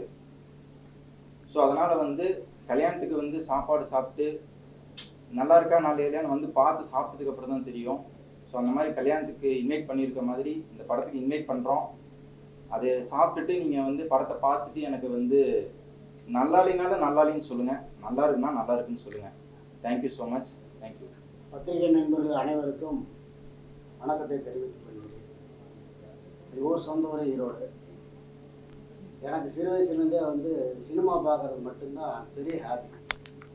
அதை விட வேறு சந்தோஷம் நான் எதுவுமே நினைக்கிறது இல்லை. என்ன கஷ்டம் வந்தாலும் சினிமா பார்ப்பேன், என்ன சந்தோஷம் வந்தாலும் சினிமா பார்ப்பேன். எனக்கு விவரம் தெரிஞ்சு பார்த்ததுலேருந்து பெரிய படங்களை பார்க்குறத விட தோத்த படத்தை அதிகமாக பார்ப்பேன். ஏன்னா அதுக்காக அவன் வாழ்ந்துருக்கிறான், அவன் கஷ்டப்பட்டுருக்கிறான். என்னடா தப்பு பண்ணிட்டாங்கிறத நான் வந்து ஃபீல் பண்ணி பார்ப்பேன். இவங்கெல்லாம் ஏதோ ஒரு காலத்தில் வரணும். ஏன்னா வந்து இந்த சென்னைக்கு நான் இந்த குறைஞ்சி இந்த 30 நாள் இங்கே இருக்கிறதுனால நிறையா சின்ன ப்ரொடியூசர் கஷ்டப்படுறாங்கிறது தெரிஞ்சு போச்சு. அதுக்கு மேலே சின்ன சின்ன director, co director, assistant director அன்னாடு உணவுக்கு கூட தடுமாறிட்டு இந்த சென்னையில் சினிமா நம்பி வாழ்ந்துட்டு இருக்கிறாங்க. அவங்களுக்கான ஒரு லைன் கிடைக்குதுன்னா எனக்கு தெரிஞ்சு இங்கே கிடைக்கிற மாதிரி இல்லை. ஒரு 10-20 பேரை நம்பியே வாழ்க்கை ஒரு பெரிய ஜாப் வந்து போகிறாங்க. இதுக்கு நாம் வந்து தடை பண்ண முடியாது. ஆனால் எனக்குள்ளே ஏற்பட்டுக்கிட்ட ஒரு மகிழ்ச்சி என்னென்னா, கடவுள் நமக்கு வந்து தேவைக்கான வசதியை கொடுத்துட்டாங்க. எதையாவது ஒன்று சாதிக்கணும் அப்படின்னு சொல்லி நான் சினிமா துறையை இந்த வயசுக்கு மேலே நான் தேர்ந்தெடுத்தேன். அதில் ஒரு 10 டைரக்டர்லாம் நம்ம உருவாக்கணும். அதில் வந்து யார் ஜெயிச்சு வராங்களோ அது போதும் அப்படிங்கிற ஒரு நல்ல நோக்கத்தோட நாங்கள் செயல்பாட்டுக்கு இவ்வளோ பண்ணுறோம். எனக்கு 2 பையன். ஒருத்தர் விசில் கம்யூனிகேஷன் படித்து சினிமாவுக்காக உருவாகிட்டு இருக்கிறான். இவர் சின்ன தம்பி, அவர் வக்கீல். ஆல்ரெடி வக்கீல் பண்ணிவிட்டு எப்போ படம் பண்ணிட்டுப்பா கூட அப்படின்னா நான் சொன்னேன், சரிப்பா பண்ணுப்பா, நான் வரவேற்கிறேன் அப்படின்னு. அப்போ சொல்லும் போதே ஒரு விஷயத்தை தெளிவுபடுத்தினேன். சார் நான் சோலாவாக போக மாட்டேன், ப்ரொடியூசர் பையனாக இருந்தாலும் அடக்கோடமும் ஒரு சின்ன சீன் கொடுத்து நான் கூட போகிறேன். நான் ட்ராவல் பண்ணுறேன், சினிமாவை தெரிஞ்சுக்கிறேன், அதுக்கப்புறம் காலம் பதில் சொல்லட்டும் அப்படின்னு ஒரு பகுதி. ப்ரொடியூசர் பையனா அவங்களுக்கு முக்கியத்துவம் கொடுத்து அவங்களுக்கு பில்டப் பண்ணி அவங்களுக்கான பவர் கொடுக்கறதுக்கான விஷயத்துக்கு நான் நீங்கள் எடுக்க போகிற எந்த படமாக இருந்தாலும் அப்படி தான் இருக்கும். அதே மாதிரி நாங்கள் ஒரு காலையில் ஒரு 6 மணிலேருந்து வெளியே தியானம் பண்ணிகிட்டு இருக்கிறோம் பல வேலைகளாக. அப்புறம் ஒருத்தர் இந்த மாதிரி கதை சொல்கிறாங்கன்னு சொன்னங்காட்டி ஒரு 6:30 மணிக்கு இவரை சந்திக்கிறோம். டைரக்டர் ராஜகோபால், அரவிந்த் ராஜகோபால் கதை சொல்ல வரேன் சார். 6:30 மணிக்கு ஸ்டார்ட் பண்ணார். ஃபுல் டயர்டு சாயங்காலம் காலையிலேருந்து வந்ததுனால பார்க்க முடியுமா கேட்க முடியுமான்னு எனக்கு தெரியல. ஆனால் சொல்ல ஆரம்பித்தா 2 மணி நேரத்தில் வந்து எனக்கு வந்து இருந்த டயர்டே போயிடுச்சு. கம்ப்ளீட்டாக எனக்கு வந்து அந்த படத்து மேலே நல்ல இம்ப்ரூஸ் ஆகி ஒரே டைமில் சந்திச்சு அடுத்த நாளே ஓகே. நான் அதுக்காக சான்ஸோ டைமோ எதுவும் ஒதுக்கலை. பண்ணுனாரு. எங்களால் என்ன செய்ய முடியுமோ அவர் கேட்குறது இது வரைக்கும் எந்த தடையும் இல்லாமல் செஞ்சாங்க. அதுபோக வந்து ஜெகன் அடிக்கடி சொல்லிட்டு இருக்கிறாங்க, எதிர்காலத்தில் வரக்கூடிய மிகப்பெரிய டீம் இவங்க. அதில் ஜெகன் வரால் வரும், சந்தேகம் இல்லை. இவங்க ஆல் ஓவர் டீம் வந்து வெற்றிகளை தரத்துக்காக உழைக்கக்கூடிய மனுஷன். இவங்க டீம் வந்து சாதாரண ஆளுகள். இன்றைக்கி நான் சொல்கிறேன் இந்த வாயிலாக எங்கள் படத்துக்காக சொல்கிறேன், எது வேணால் நடக்கும். ஆனால் இவங்களை நம்பி படம் கொடுக்குறவங்களுக்கு யாருக்கும் தோல்வியும் வராது, அந்த படத்தை தோக்கோடவும் மாட்டாங்க, ஒரிஜினலாக பாடுபடுவாங்க. இது வாய் மூலிமா எந்த ப்ரொடியூசர் பார்த்தாலும் இவங்களுக்கு நீங்கள் வாய்ப்புகளை கொடுக்குறதுனால நல்ல வழி கட்டாய பணம் லாஸ் ஆகாமல் பார்த்துக்கிறதுக்கு அத்தனை வகையான தகுதியும் நிறைஞ்ச ஒரு டீம். அந்த ஒரு நம்பிக்கையை வச்சு தான் நான் இவங்ககிட்ட கேட்டேன். நான் எப்போவுமே வந்து கதைக்குள்ளே போய் நாங்கள் வந்து தலையிடுற விஷயம் கிடையாது. அவங்க என்ன படைக்க நினைக்கிறாங்களோ அதுக்கு பக்கபலமாக நிற்குன்னு தான் நினைப்போமே தவிர அதில் நாங்கள் முழு சுதந்திரம் அவருக்கு கொடுத்துட்டோம். எங்கிட்ட என்னன்னா, நாங்கள் கிராமத்துக்காரங்களாச்சா சொன்னதை செய்யலையேன்னு கோவம், சொன்னதை ஏன் செய்யலைன்னு தான் கோவம். நீ எச்சா செய்யலன்னு எனக்கு தெரியாது, அது ஒன்று சொல்கிறத செய், நீ தானே சொன்ன மாறாது. இந்த மாதிரி ஒரு விஷயத்தில் இருக்கணும் தவிர நாங்கள் எதையுமே பெருசுப்படுத்திக்க மாட்டோம். அந்த மாதிரி ஒரு குணம் இல்லை. நாங்கள் இந்த சினிமாவில் வந்து புதுசாக நாங்கள் வந்து வந்துக்கிட்டு இருக்கிறோம். உங்களுடைய வாயிலாக இந்த படத்தை வெற்றி பெறுவதற்கு எல்லா வகையான விஷயங்களும் செய்யணும். அப்புறம் எங்களோட நடிக்கிற டீமில் இருக்கிறவங்க சார் சாம் சார் சொல்ல வேண்டியதில்லை. அதாவது என்ன சொல்கிறதுன்னா, ஒரு டெடிகேட்ஸ் பர்சன். என்கிட்டெல்லாம் சொல்லும் பொழுது ஆர்டிஸ்ட்னா டார்ச்சர் பண்ணிடுவாங்க, டைமுக்கு வரமாட்டாங்க. எனக்கு அதெல்லாம் தெரியவே இல்லை. சிரமம் கொடுத்துருந்தா தானே வருத்தம் போட முடியும். அவர் வேலையை அவர் கச்சிதமாக செஞ்சார். எங்களுக்குள்ளே வந்து அண்ணன் தம்பி உறவாக தான் இந்த படத்தில் நாங்கள் பழகிக்கிட்டோம் இருந்துக்கிட்டோம். இவர் நிறையா இவங்களுக்குலாம் சொல்லிக் கொடுத்தார். புதுசுங்கிறதுனால அவர் விட்டு விலகலை. அதனால் ஒவ்வொருத்தருக்கும் அவர் வந்து அவருக்கு தெரிஞ்ச விஷயங்களை அனுபவங்களை டைரக்டருக்கும் சரி, கோ டைரக்டருக்கும் சரி, எங்கள் தம்பி ரஞ்சித்துக்கும் சரி, எல்லாத்துக்கும் ஒரு பிள்ளையார் சொல்லியாக தூணாக நின்று இந்த படத்தை வந்து கொண்டு போகணுங்கிறதுக்காக இன்ன வரைக்கும் அவர் கஷ்டப்படுறாரு. அதுக்காக ரிஸ்க் எடுக்கிறாரு. பல விஷயங்களை சொந்தமாக அவர் செலவு பண்ணி கூட அடுத்த ரேஞ்சுக்கு போகிறாரு. இது எங்களுக்கு ஒரு மகிழ்ச்சியான விஷயம். எந்த நடிகரும் இப்படிலாம் பண்ண மாட்டாங்க. வேலை முடிஞ்சால் சம்பளத்தை வாங்கினா குட் பாயிண்ட் போயிட்டே இருப்பாங்க. ஆனால் இதை தாண்டி அவர் வந்து மொத்தமாக ஜெயிக்கணுங்கிறதுல வந்து ஆர்வமாகவும் ரொம்ப சத்தியமாகவும் இதில் எந்த இடத்துலையும் சரியாது. எங்களுக்கு இந்த ப்ரொடக்ஷனில் இவர் நடித்தது மிகப்பெரிய ஒரு பாராட்டாக நாங்கள் நினைக்கிறோம். அதுக்கப்புறம் அந்த பொண்ணு நிரஞ்சனமா, அவங்களால நம்ம எதுவும் சொல்கிறது இல்லை. நல்ல பொண்ணு, அருமையாக நடிச்சுது, ஃபஸ்ட் கிளாஸாக இருக்குது, போகுது போகிறாங்க, நல்ல முறையாக இருந்துச்சு. அதில் ஒன்றும் சந்தேகம் இல்லை. சார் ரவி சார் பக்கா ஜென்டில்மேன். அதாவது வந்து நான் அவர் பார்க்குறப்பல என்ன நினைப்பேன்னு கேட்டிங்கன்னா, ஜெய்சங்கர் ஜேம்ஸ் பாண்ட் இருக்குங்களா, ஸ்ட்ரைட் அப்படி ஜம்முன்னு இருப்பார் அந்த இளமை தோற்றத்தோட. ஆனால் கேரக்டர் தான் வயசான கேரக்டர், அப்பா கேரக்டர். ஆனால் அவர் பார்க்கும்பொழுது ஸ்க்ரீனில் வரும்பொழுது அருமையாக வருவார். சரி, இவர் இன்னும் 25 வயசுக்கு இவர் கதாநாயகன் போயிடலாம் மாட்டேங்குது, அவ்வளோ அழகாகத்தானே இருக்கிற இவருக்குன்னு அப்போ அந்த அளவுக்கு ஒரு அற்புதமான என் மனசுக்குள்ளே பட்டதை நான் சொல்லிட்டேன். அவருக்கு வந்து ரவி சார் கூடயும் ரவி சார் இவரும் நிற்கிறப்ப பார்த்தா, நான் ஃப்ரேமில் பார்க்குறப்ப அவர் அப்பா இவர் பயனாக தெரியும். ஆனால் கதையில் வந்து 2 பேரும் ஃப்ரெண்டு. என் நோக்கத்தில் பார்க்குறப்ப அவர் அப்பா இவர் பயனாக தான் தெரியும். அந்த அளவுக்கு கடவுள் வந்து அவருக்கு இளமையும் அந்த அழகையும் கொடுத்து படத்தில் வந்து அவர் தொடர்ந்து நடிக்கிறதுக்கான விஷயங்களை வந்து அவருக்கு அந்த வாய்ப்பு இருக்குன்னு தெரிஞ்சுக்க. எங்கள் பையன் அடுத்தது சொன்ன பேச்சை கேட்பான், சொல்கிற பேச்சு கேட்கணும். எது உங்களுக்கு புரிஞ்சிருக்குன்னு தெரியல. எது வைக்கல இல்லையா? நான் கொஞ்சம் யதார்த்தவாதி. எனக்கு வந்து ஒரு தடவை பேச தெரியும், 2வது தடவை பேசுனா அதை சரின்றுவேன். அது தானம் பண்ண எனக்கு பிடிக்காது. பிடிக்கலன்னு சொல்கிறத பழக்கம். அது பிடிக்காது அப்படின்னாங்கன்னா விட்டுருவேன். அப்புறம் ரெக்வஸ்ட் பண்ணாலும் சரின்றுவேன். ஏன்னா அதை வளர்த்தக்கூடாதுங்கிற பாணியில் அடுத்தடுத்த கேரியர் போகணும். அதனால் எங்களுடைய ஜேர்னல் இந்த படத்தை வெற்றி பெறதுக்கு உங்களுடைய டிவியின் வாயிலாக எல்லோரும் நல்ல ஒரு ஒத்துழைப்பு கொடுக்கணும். அதை விட பெரிய இன்னொரு இம்பார்ட்டண்ட்டான இப்போ வந்து அவங்கவுங்களுக்கு ஒரு டீம் இருந்துச்சு. விவாதம் பண்ணக்கூடாது, உங்கள் பையனை அட்வொகேட் படிக்க வச்சிருக்கீங்க, அதனால தான் பிரச்சனை. இன்னொரு என்னோட மொத்தமாக அவங்கவுங்களுக்குன்னு ஒரு டீம் இருந்தது. எனக்கு இருந்த ஒரே டீமு அஜித். ஒரு பாய் தம்பி தான் எனக்கு ஒன்று கூடையே இருந்தாங்க, ஆஜித், முகமது ஆஜித். அதாவது வந்து ரொம்ப அருமையான பையன். என்ன சொல்கிறதுன்னா, அவர் இல்லைன்னா இந்த படத்தில் நிறைய பிரச்சனை உருவாயிடும்.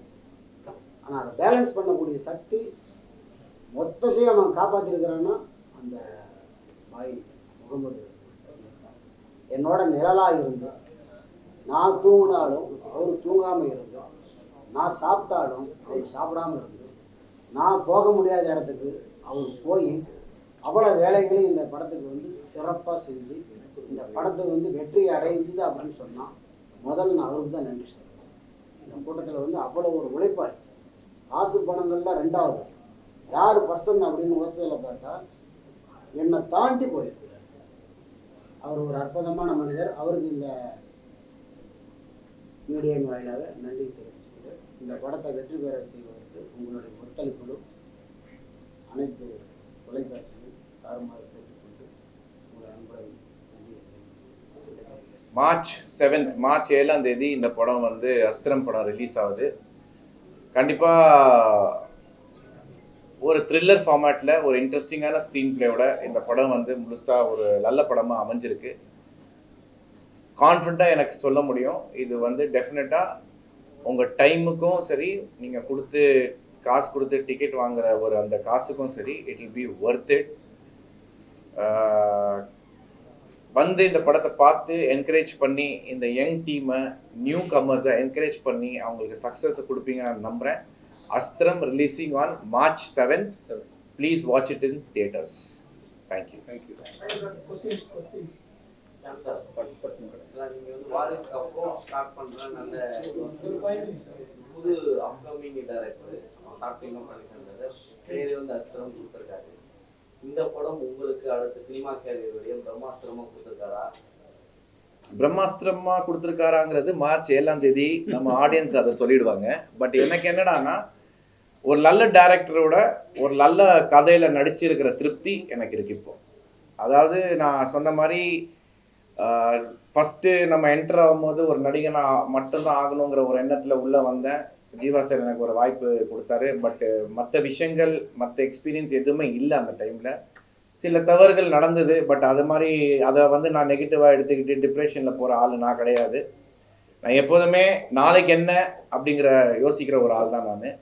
இப்போது வாரிசுக்கு அப்புறம் நான் கரெக்டாக நல்லபடியாக சூஸ் பண்ணி பண்ணணும் அப்படிங்கிற ஒரு எண்ணத்தில் இருக்கும்போது இப்போது துரை செந்தில் சார் டைரக்ஷனில் படம் நடிச்சிட்ருக்கேன். விஜயாதிராஜ் டைரக்ஷனில் ஒரு படம் ஷூட்டிங் போயிட்டுருக்கு. அந்த வகையில் ஒரு புது டைரக்டரை நான் சூஸ் பண்ணுறேன் அப்படின்னா, இவ்வளோ எக்ஸ்பீரியன்ஸுக்கு அப்புறமும் திருப்பி புதுசாக அப்படிங்கிற போது இருக்கும்போது எனக்கு அரவிந்த் மேலே இருந்த நம்பிக்கை, கதை மேலே இருந்த நம்பிக்கை என்னை கைவிடாது. கண்டிப்பாக இந்த படம் எனக்கு ஒரு நல்ல பேரை வாங்கி கொடுக்கும்.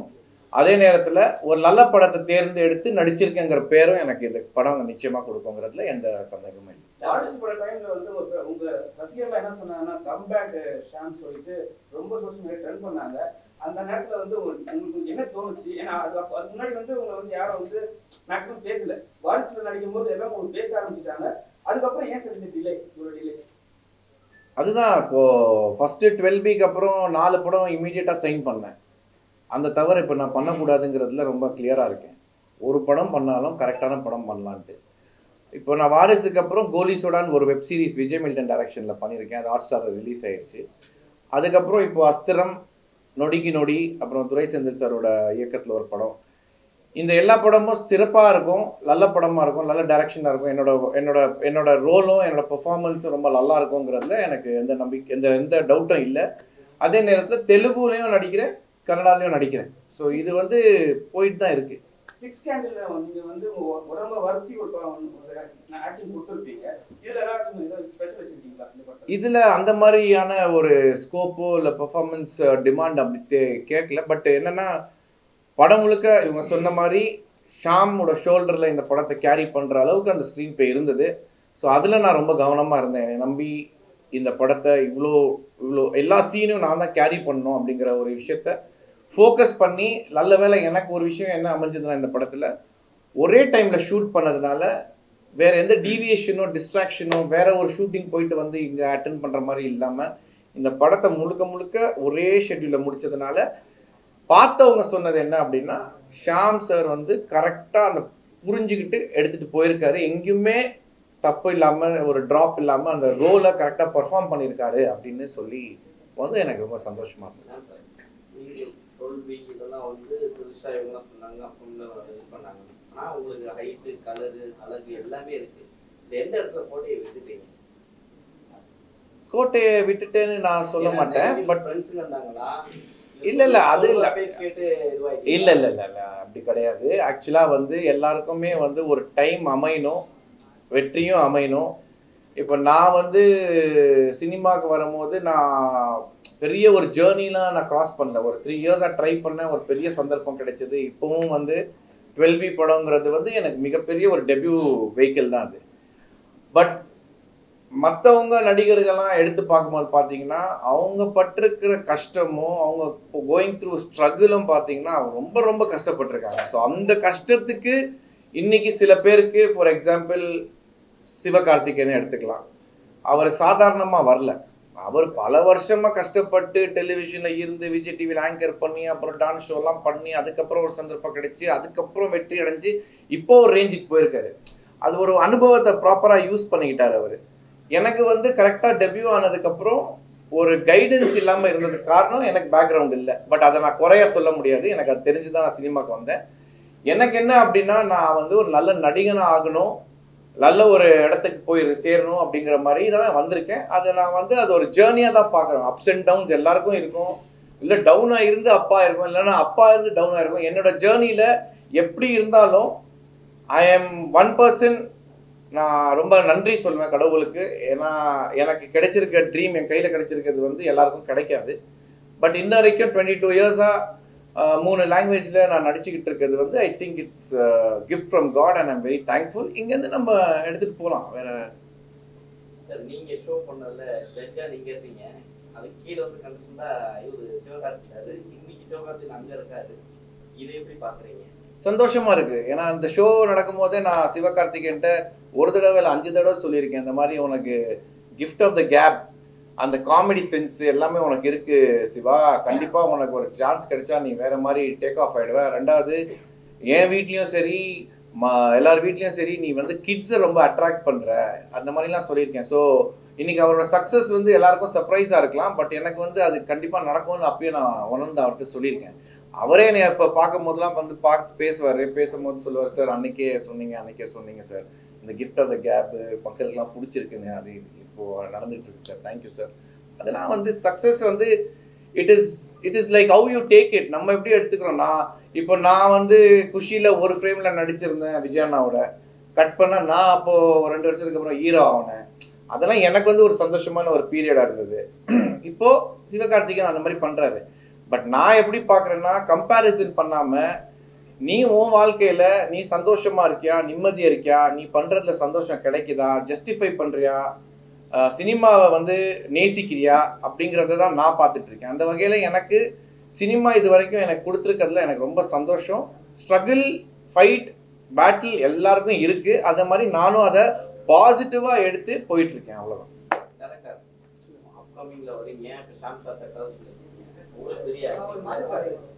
இந்த கதை எல்லாருமே பண்ண கதை தான் தமிழ் சினிமால வருது. நீங்க என்ன ஸ்பெஷலா இத காட்ட போறீங்க? இந்த டைம் டிராவலிங் நிறைய வந்துருச்சு. இது டைம் டிராவல் இல்ல, இது டைம் டிராவல் கதை கிடையாது. இது கம்ப்ளீட்லி ஒரு கிரைம் இன்வெஸ்டிகேஷன் படம் தான். தமிழ் சினிமால எல்லாமே எடுத்த கதையா தான். நீங்க என்ன ஸ்பெஷலா காட்ட போறீங்க? நீங்க அப்கமிங்ல வரீங்கல்ல, புதுசா காட்டணும்ல, அப்படி காட்டுறதுக்கு என்ன? இல்ல, புதுசா சில எலிமெண்ட் இருக்கு, இந்த சர்ப்ரைஸ் எலிமெண்ட் படத்துல கண்டிப்பா இருக்கு. ஆனா அது என்னால இந்த சமயத்துல ரிவீல் பண்ண முடியாதுன்னு நினைக்கிறேன். நீங்க படம் பார்த்துட்டு நம்ம பேசணும்னா நிறைய பேசலாம் சார். ஏன்னா சர்ப்ரைஸ் எலிமெண்ட் கண்டிப்பா இருக்கு. இது ரெகுலர் கிரைம் த்ரில்லர் பேட்டர்ன்ல இருக்காது இந்த படம். அதை உடச்சி தான் மிஸ்டர் ஜெகன் வந்து ஸ்க்ரீன் பிளே பண்ணியிருக்காரு. ஏன்னா எங்களுக்கு அதில் உடன்பாடு இல்லை. ஒரு கொலை நடக்குது, ஒரு ஹீரோ போலீஸ் அவர் இன்வெஸ்டிகேட் பண்ணுறாரு, இல்லை சீரியஸ் ஆஃப் கொலை நடக்குது, அதை கண்டுபிடிக்க ஹீரோ இன்வெஸ்டிகேட் பண்ணுறாரு. அந்த பேட்டர்னையும் நாங்கள் பிரேக் பண்ணியிருக்கோம். இதில் அதை பிரேக் பண்ணி தான் நாங்கள் முதல் டிஸ்கஷனே சொல்லிட்டோம், ரெகுலர் கிரைம் த்ரில்லர் பண்ணக்கூடாது, அதில் என்ன புதுசு பண்ணலாம் அப்படின்னு பேசி தான் நாங்கள் பண்ணியிருக்கோம். ஆனால் அன்ஃபார்ச்சுனேட்லி அந்த பண்ண விஷயத்தை இங்கே ரிவீல் பண்ண முடியாதா, ஏன்னா ஆடியன்ஸ்க்கு மிகப்பெரிய சர்ப்ரைஸ் இருக்குது படம் பார்க்கும்போது.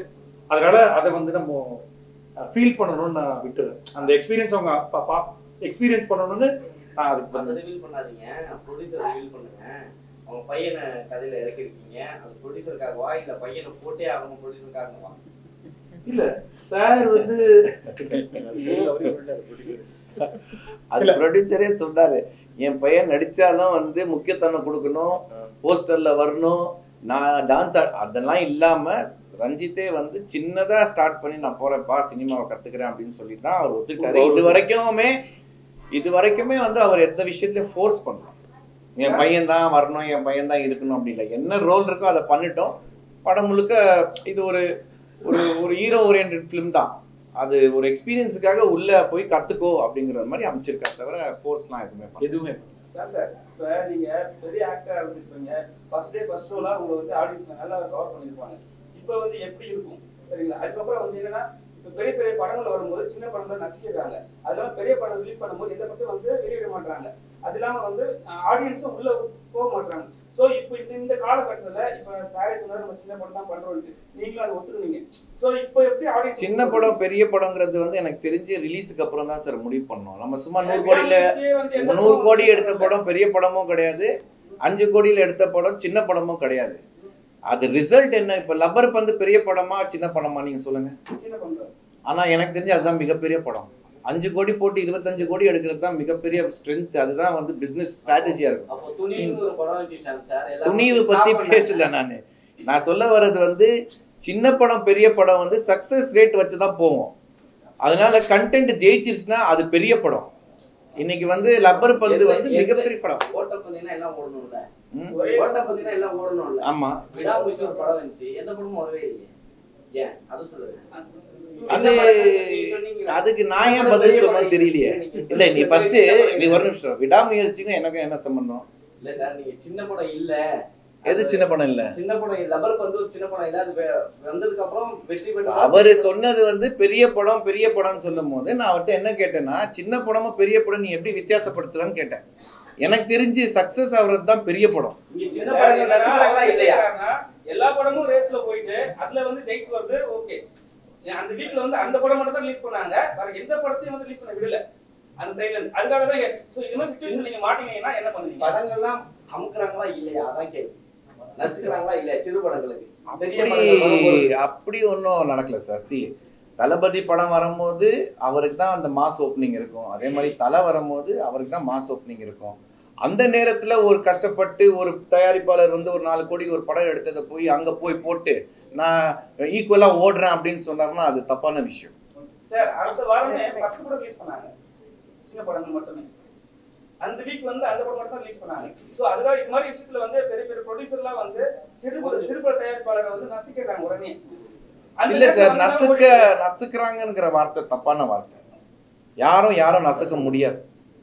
உனக்கு அந்த தெம்பு இருக்கணும். ஒரு தயாரிப்பு இல்லைங்க, நான் முடிச்சிடறேன். நீங்க ஒரு கேள்வி கேட்குறீங்க, பதிலுக்கு அப்புறம் பதில் சொல்றதுக்கு முன்னாடியே இன்னொரு கேள்வி தூக்கி போடுறீங்க. நசுக்க முடியாது யாரும். அந்த தயாரிப்பாளருக்கு அந்த ஸ்ட்ரென்த் இருந்துச்சுன்னா நான் என் படத்தை வெளியில கொண்டு வருவேன், மக்களுக்கு அதை வந்து பார்க்க நான் வந்து எப்படியாவது உருவாக்குங்கிறது தான் ஸ்ட்ரென்த்து. இது என்னை அமுக்குறான், அவன் என்னை இழுக்கிறான் அப்படின்னு நீ சொல்லிட்டு இருந்தேன்னா நீ ஃபிட்டு கிடையாது இண்டஸ்ட்ரிக்கு. நீ தெளிவாரு. நீ வந்து ஒரு விஷயத்த நம்புற, நான் அதை தயாரிச்சிருக்கேன், நான் நடிச்சிருக்கேன் அப்படின்னா அதை நான் வெளியில கொண்டு வந்து காட்டுறேங்கிறது தான் நம்மளோட ஸ்ட்ரென்த்தா இருக்கணும். தவிர இவன் என்னை அமுக்குறான், அவன் பிடிச்சி என்னை இழுக்கிறான் அப்படின்னா நம்ம அதுக்கான நம்ம ஃபிட்டு கிடையாது. ஓட்ட பந்தயத்துல நம்ம ஓடுறோம் அப்படின்னா ஃபிட்டா இருக்கணும். இதுதானே, அப்படித்தானே இருக்க முடியும்.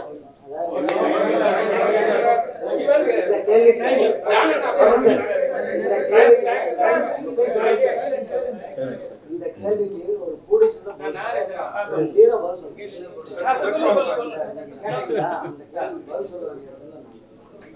ஏன்னா அது வந்து ஹீரோ அவங்க படம் முடிச்சிட்டாங்க, டேட் அவங்க பண்ண முடியாது.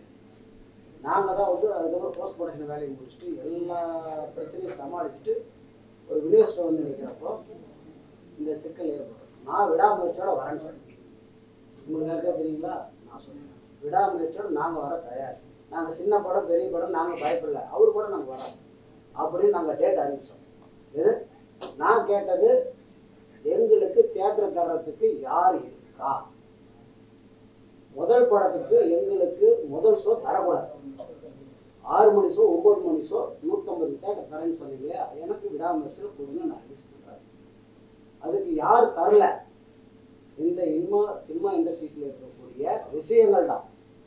எது நான் யாரையும் நான் குறிப்பிட்டுலாம் சொல்ல முடியாது. அப்போ சின்ன ப்ரொடியூசர் அதில் வர தயாராகிட்டாங்கல்ல. நீங்கள் கேட்டீங்களா 14ஆம் தேதி எப்படி 7 பேர் வந்தாங்க? 14ஆம் தேதி வருவாங்க, அந்த முன்னாடி தேதியில் வர முடியும். அவங்களுக்கு இடம் இல்லை, தரலைங்கிறப்ப அவங்க ரிலீஸ் வந்து இவ்வளோ தூரம் பாடுபட்டு 2 வருஷம் வேலை பார்த்துட்டு 2 வருஷம் வேலை பார்த்துட்டு கோடிக்கணக்கில் செலவு பண்ணிட்டு அவங்க கிட்ட கொண்டு போய் ஒரு ஷோக்கு எங்கள் படத்தை அடமானம் வச்சுன்னு வர முடியாது. அந்த பயத்துல தான் யாரும் ரிலீஸுக்கு வரமாட்டேங்கிறாங்க. தொடர்ந்து கண்டினியூட்டா இன்னொன்று என்ன பண்றாங்கன்னா, ஒரு படத்தை பெரிய படத்தை 15 நாள் ஒர்க் பண்றாங்க, லாக் பண்றாங்க, யாருக்கும் இடம் தர மாட்டேங்கிறாங்க. அப்ப இந்த தருணத்துல ஒரு தயாரிப்பாளர் எப்படி துணிச்சு வருவான்? நான் வட்டி வாசிக்கு வாங்காம சொந்த காசை போட்டு வந்தங்காட்டி இவங்களோட மோதுறேன். வட்டிக்கு வாசிக்கு வாங்கினவங்க தள்ளிட்டு போயிடறான். வர 10,000 5,000 போயிடுவேன் பயந்துக்கிட்டு தான் வெளியே போறாங்க தவிர அவங்கள கண்டு பயந்தல்ல. இதுதான் வந்து சினிமா. சினிமா சப்போர்ட் பண்ணு.